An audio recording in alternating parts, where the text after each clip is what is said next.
Good morning children. सबसे पहले तो आप सभी बच्चे रोज़ की तरह अपना अटेंडेंस बना लें और इसे बनाने का प्रोसेस आप सभी बच्चों को पता है। बस इसी प्रोसेस के अकॉर्डिंग अटेंडेंस बनाइए, फिर हम लोग आज की पढ़ाई शुरू करेंगे। सभी बच्चे एसएसटी की नोटबुक ओपन कर लेंगे, क्योंकि नोटबुक में हम लोग क्या कर रहे थे, चैप्टर 12 का हम लोग आंसर क्वेश्चन कर रहे थे, लॉन्ग आंसर। ओके, तो मैंने प्रीवियस क्लास में क्वेश्चन 1, 2, 3 लिखा दिया था लॉन्ग आंसर, यानी कि क्वेश्चन नंबर ई का। आज हम 4 और 5 लिखाएंगे। ओके, मैंने आधा ही लिखा, 3 लिखाया था, 2 बच गया था, क्योंकि इसलिए कि मैंने कहा था कि आप लोग उसी को याद कर लीजिएगा। तो उम्मीद करती हूँ कि आप बच्चे याद भी किए होंगे, और जिनको नहीं याद हो पाई होगी वो आज फिर से याद कर लेंगे, कोई दिक्कत नहीं है। और हाँ, जैसे आपको जो भी होमवर्क मिलता है उसे रिटेन करने का, लिखने वाला, तो आप उसे लिखिए, बनाइए, और याद करने वाला उसे याद कीजिए। और हाँ, याद करके आप अपने फैमिली मेम्बर्स में से जो भी आपके स्टडी में, आपके पढ़ाई में आपकी मदद करता है, हेल्प करता है, आप उन्हें सुना दिया कीजिए। सुनाने से क्या होगा ना, हमें पता चल जाती है कि हम कितना याद किए, कहीं पे अटक रहे हैं कि नहीं रहे हैं, है ना। इस तरीके से हमें याद हो जाता है, पता लग जाता है, और याद करने में आसानी होती है। इसीलिए जब भी आप याद करें उस चीज़ को, तो याद करके सुना दिया कीजिए अपने भाई बहन को, जो भी हैं, आपके छोटे भाई बहन भी या बड़े भाई बहन भी सुन सकते हैं। जो भी पढ़ने वाले स्टूडेंट हैं वो एक दूसरे का सुन लें, इससे आपकी लर्निंग आसानी से होगी। ओके, तो ये सारा काम कर लीजिए। ओके, ज़रूर करना चाहिए। और जो बच्चे ऑनलाइन क्लास में प्रेजेंट नहीं रहते हैं वो बच्चे प्रेजेंट रहा करें। मैं बार बार बोलती हूँ, क्लासेस में प्रेजेंट रहना बहुत ज़रूरी है। इसीलिए जो बच्चे प्रेजेंट नहीं हैं वो बच्चे प्रेजेंट रहें, और जो बच्चे प्रेजेंट रहते हैं वो अपने क्लासमेट को बोला करें प्रेजेंट रहने के लिए। क्लियर? आइए लिखना शुरू करते हैं। सभी बच्चे नोटबुक ओपन कर लेंगे, और आपने नोटबुक में क्वेश्चन नंबर ई यानी कि लॉन्ग आंसर वाला लिखा है, जो क्वेश्चन नंबर 3 लिखा होगा, है ना, right a short note on the internet. इसके बाद अगर जगह बच रही है तो आप उसी पेज से लिखिएगा, तो लाइन खींच लीजिएगा। इसके बाद, है ना, इंटरनेट का आंसर के बाद लाइन खींच लीजिएगा, और डेट ज़रूर डालिएगा, रिमेंबर ज़रूर डालिएगा। चैप्टर तो ऊपर में लिखा ही हुआ है, लेकिन डेट और रिमेंबर ज़रूर लिखिएगा। ओके, तो चलिए हम लिखना शुरू करते हैं। मैं हेडिंग नहीं लिखा रही हूँ, हेडिंग तो है ना, आंसर का full question in long answer. तो क्वेश्चन नंबर 4 है, वो क्या है? Question number 4, in what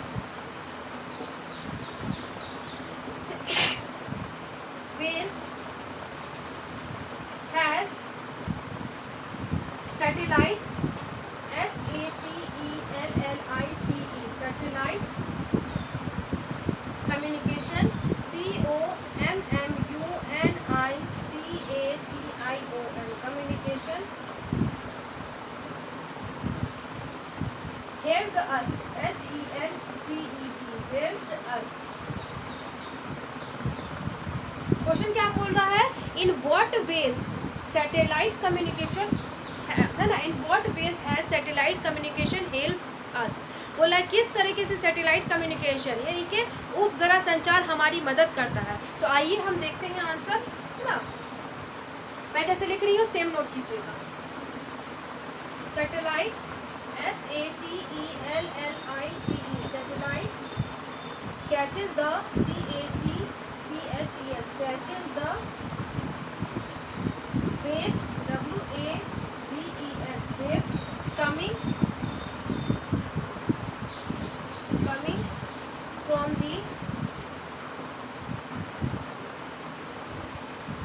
Earth station, EARTH, Earth, STATION, Earth station, and transmit, TRANSMITS, transmits them to the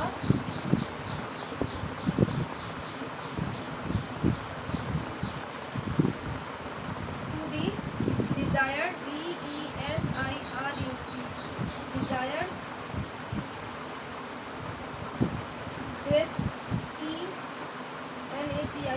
destination anywhere in the world, anywhere in the world, by ways as satellite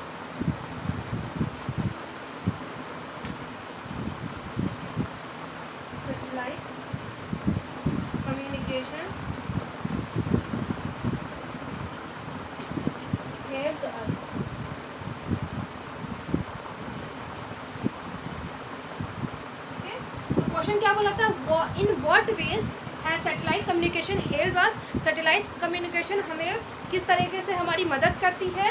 तो satellite catches the waves coming from the earth station, satellite क्या करती है, जो पृथ्वी से उपग्रह से, यानी कि सैटेलाइट को अंतरिक्ष में स्पेस में भेजा जाता है और वो पृथ्वी से आने वाले तरंगों को कैच करती है, पकड़ती है and transmit them to the desired destination anywhere in the world, और पूरी दुनिया में किसी भी जगह किसी भी क्षेत्र में उस चीज़ को पहुंचाती है। तरंग के जरिए है ना, पृथ्वी से आने वाले तरंगों को पकड़ती है और ट्रांसमिट जरिए दूसरों तक है ना, लेकिन दुनिया के किसी भी कोने में पहुंचाती है। इस तरीके से क्या होगा, सैटेलाइट कम्युनिकेशन हमारी मदद करती है ताकि हम किसी भी चीज़ को लाइव देख सके, या फिर ऐसे भी टीवी पे कोई प्रोग्राम चलता है, कोई भी डेली सोप यानी कि फिल्म होता है, सीरियल होता है, या कोई भी है ना रियलिटी शो हो, कोई भी चीज़ हम टीवी पे देखते हैं तो हम सैटेलाइट के माध्यम से ही देख लेते हैं, क्योंकि सैटेलाइट जो जैसे दुनिया में बनती है ना, और हर जगह एंटीना होता है, एक क्या होते हैं जिसको हम लोग ये बोलते हैं टावर बोलते हैं, वो टावर होता है, उससे जो तरंगे है ना जाती है स्पेस में, और वो सैटेलाइट कैच करके पूरे दुनिया में कुछ भी हम कहीं पे भी बैठे बैठे कुछ भी देख सकते हैं, लाइव प्रसारण भी देख सकते हैं, या फिर हम कोई भी शो चल रहा है उसे भी देख सकते हैं। तो ये सैटेलाइट इस तरीके से हमारी मदद करती है। फिर से एक बार मैं पढ़ दूँ, इन व्हाट वेज है सैटेलाइट कम्युनिकेशन हेल्प्ड अस, तो आंसर है satellite catches the waves coming from the earth station and transmit them to the desired destination anywhere in the world by ways has satellite communication helped us। अब मैं इसे wipe करके next यानी कि question number 5 long answer है ना, long answer का question number 5 लिखूंगी।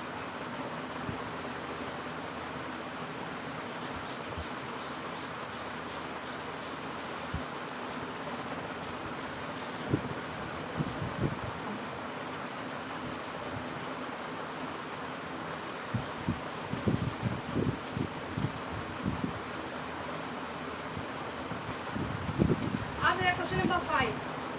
Do you think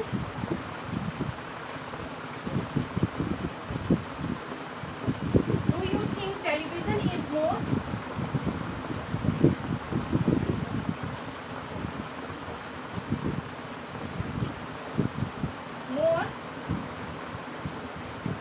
effective than the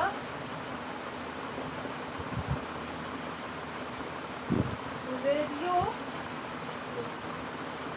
as a means of communication?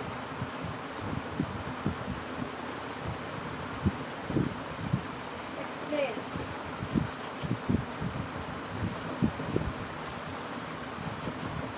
क्या है, do you think television is most effective than the radio as a means of communication. बोल रहा है कि क्या कहते हैं, क्या आप सोच सकते हैं कि मतलब क्या आप जानते हैं या आप सोचते हैं कि टेलीविज़न जो होती है वो रेडियो से संपर्क करने के सबसे अच्छे साधन हैं? अगर हैं तो किस तरीके से एक्सप्लेन कीजिए, विस्तार में बताइए। तो जाहिर है रेडियो से ज़्यादा इफेक्टिव कौन है, प्रभावशाली है टेलीविज़न। अब क्यों है, कैसे, ये बात तो आप अच्छी तरीके से जानते हैं। तो हम आंसर लिखते हैं, फिर समझेंगे क्या है। तो आंसर लिखना शुरू कीजिए सभी बच्चे। Television is more effective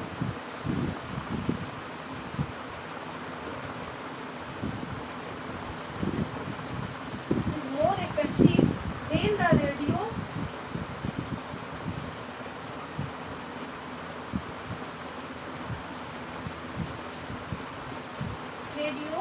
as a means of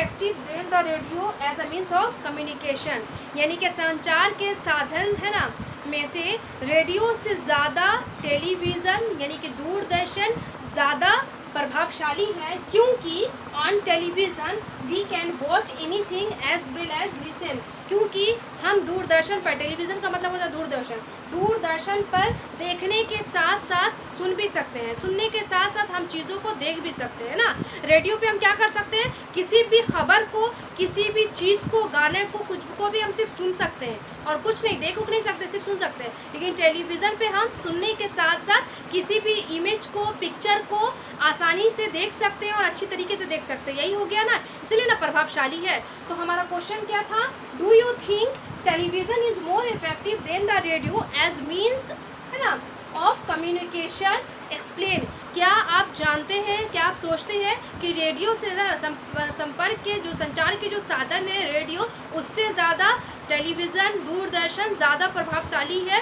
कैसे? अगर है तो एक्सप्लेन कीजिए, बताइए। तो हमारा आंसर क्या हो जाएगा, television is more effective than the radio, radio से ज़्यादा ना as a means of communication, यानी कि संचार के साधन में रेडियो है, रेडियो से ज़्यादा प्रभावशाली दूरदर्शन होता है, टेलीविज़न होता है, क्योंकि टेलीविज़न पे, क्योंकि है ना, because on television we can watch anything as well as listen, क्योंकि दूरदर्शन पे हम सुनने के साथ साथ किसी भी चीज़ को देख सकते हैं, यानी कि जिन चीज़ों को हम सुन रहे हैं उन चीज़ों को देख भी सकते हैं। देखते हैं ना टीवी पे कोई भी रियलिटी शो देखते हैं, स्टेज प्रोग्राम देखते हैं, फिल्म देखते हैं, डेली सोप सीरियल देखते हैं, कार्टून चैनल्स, नेटवर्क देखते हैं, हम लोग ये सारी चीज़ों को देख सकते हैं। तो ये हमारा क्वेश्चन नंबर 4 और 5 था, जो कि कंप्लीट हो गया। ओके, तो आप सभी बच्चे क्या कीजिएगा, नीट एंड क्लीन हैंडराइटिंग में नोट कीजिएगा और इसे याद कर लीजिएगा। ओके, याद करने के बाद आप है ना, जिनको क्वेश्चन नंबर 1 2 3 नहीं याद है वो उसको भी याद कर लेंगे, और जिनको वो याद है तो सिर्फ क्वेश्चन नंबर 4 और 5 याद करेंगे। ओके,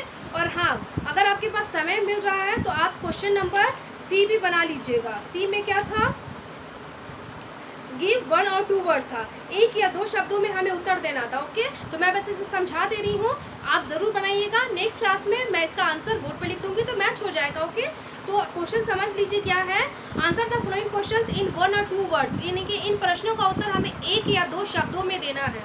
तो फर्स्ट है, what were the means of communication in ancient time, है ना, एंशिएंट टाइम्स में है ना, संचार के जो साधन थे वो क्या थे।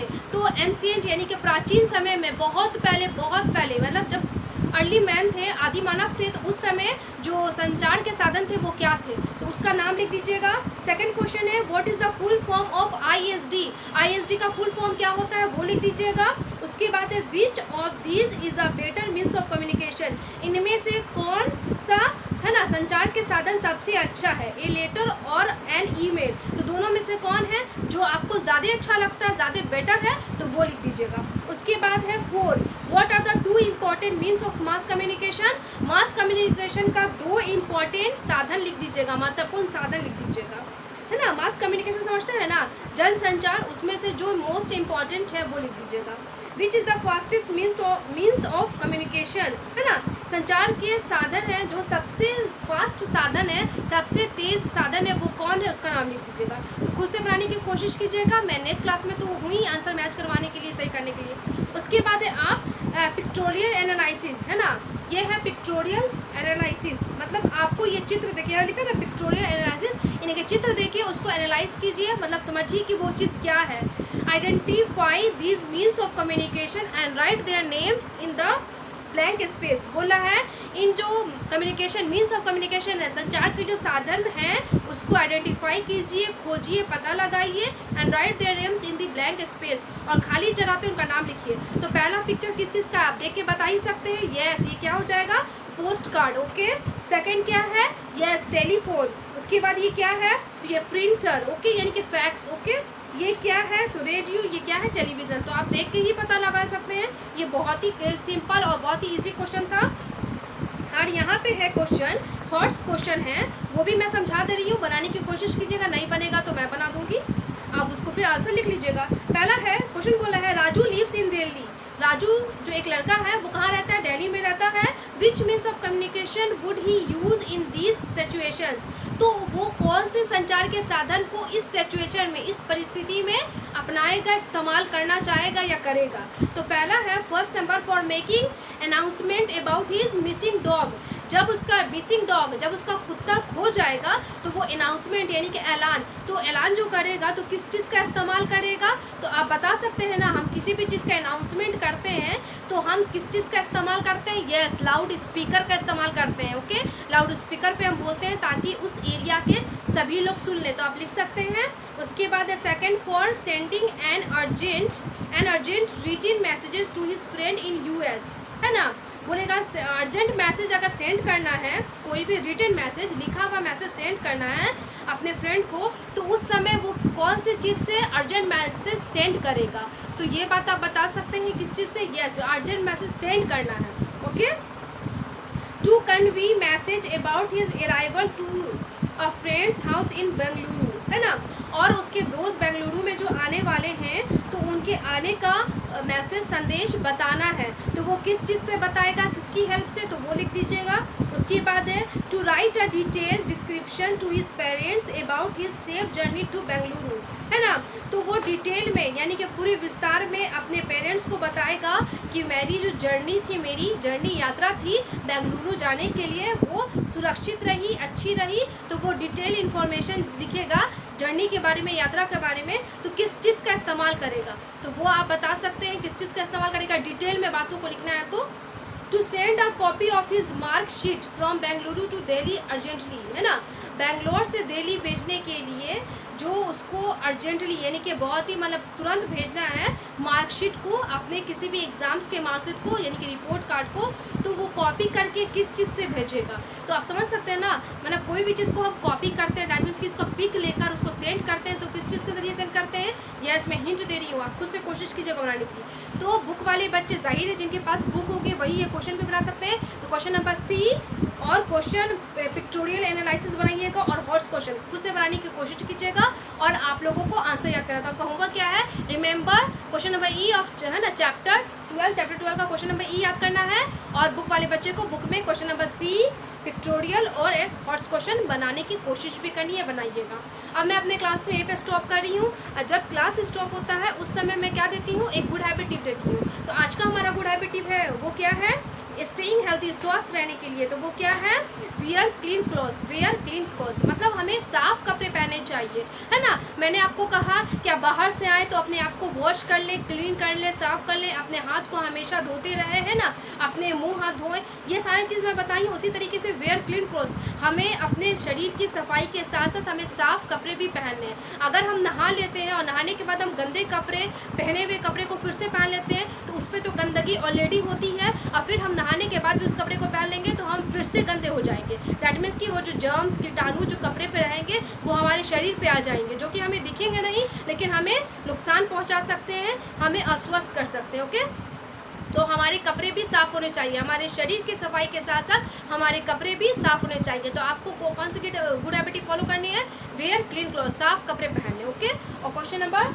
यानी कि ई, वो क्वेश्चन नंबर 4, 5 याद कर लीजिएगा। जिनको 1, 2 नहीं याद है, 3 वो भी याद कर लेंगे और बुक में बनाने की कोशिश कीजिएगा। आज के लिए इतना ही, थैंक यू ऑल।